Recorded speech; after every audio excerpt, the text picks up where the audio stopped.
I wanted to start just to get to know you a little bit. So you've been creating since forever. So, how do you talk about your style? Tell us a little bit about this piece. What was it like for you? I would say normally my art is very bright, positive, colorful, humorous.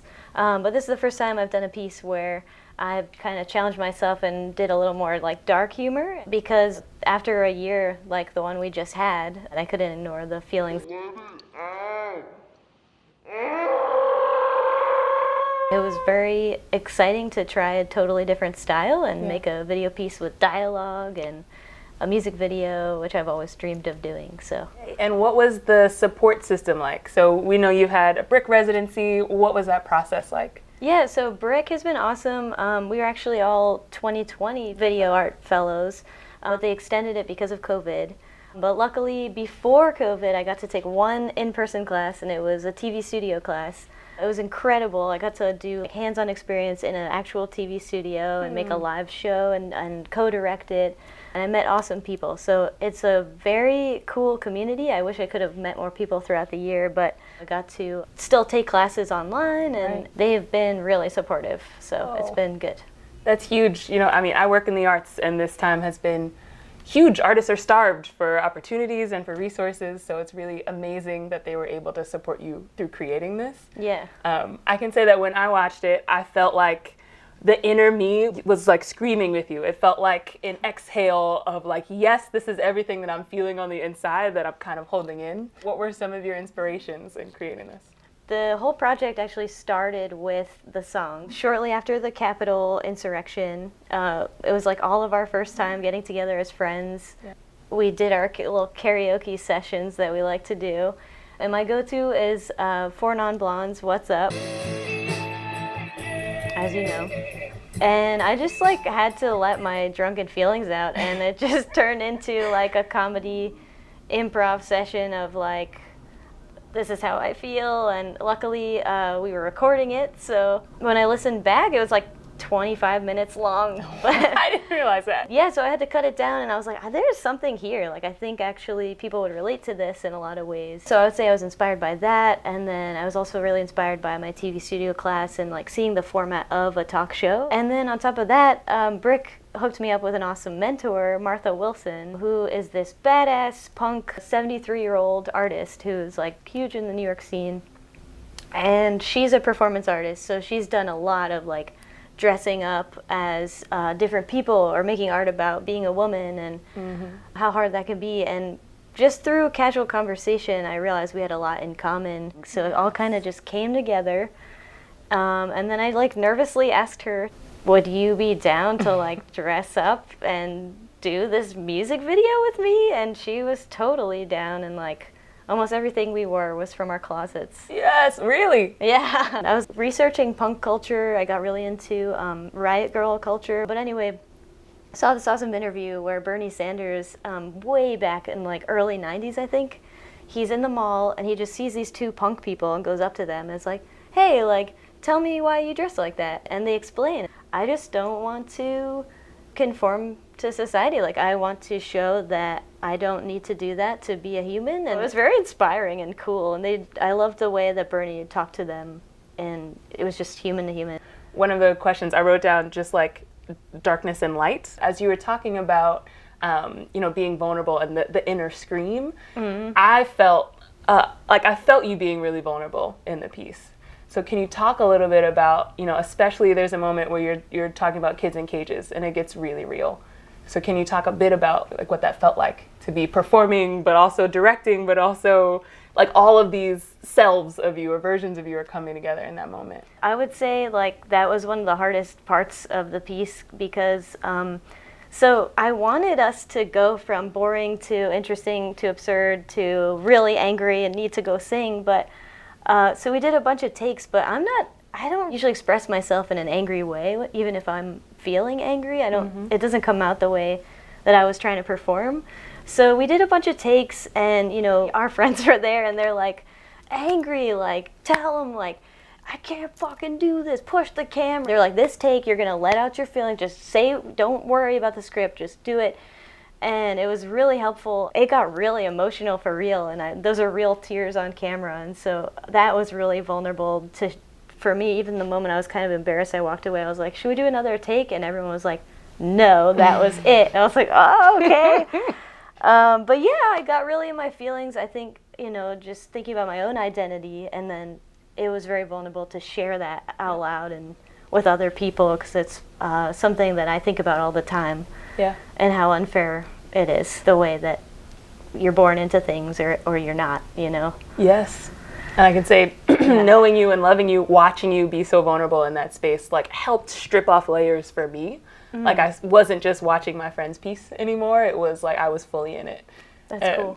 So thank you for that. But there's moments before that also really lingered in my subconscious around the term invisibility and feeling invisible. And it being COVID, like, people literally walking past you in the street and, like, you can't see faces and facial expressions. That really, really landed for me. So I would say that sense of human connection is really lost, because I didn't realize how much it mattered to me, like those little smiles that you give to other people, or like those exchanges with strangers. Like when I'm frivolously like, oh, and talking to cashiers, like that's a truth thing. Like I like having a little moment with a cashier. Yes. It just feels good. It just feels nice to connect with humans. So yeah, that feeling of invisibility too. There was all different kinds of invisibility there.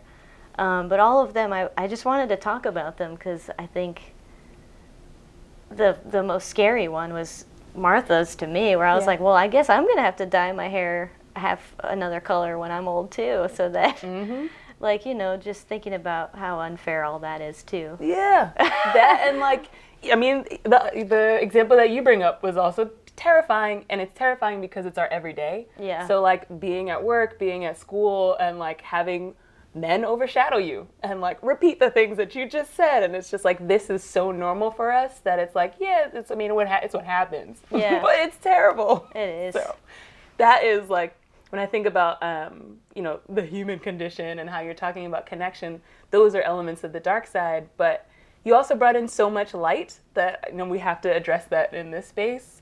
Talk to us about just like being out in New York, and as you were filming, what did it feel like to be around? Oh, okay, yeah. So I think the music video is the light. Like, it's a therapeutic moment. Like, let's just sing it out. We got to do something.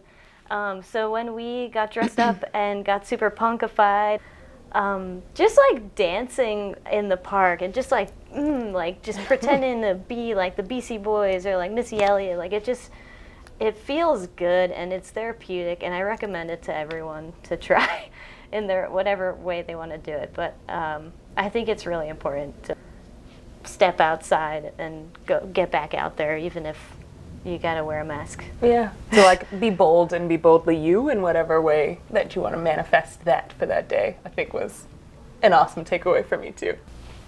All right. So we talked a little bit about, how you've processed, how I've processed. How have people in your life processed the film? I know a lot of people were in it. So what has that been like? It's actually, I think I've grown a lot as a person from this project.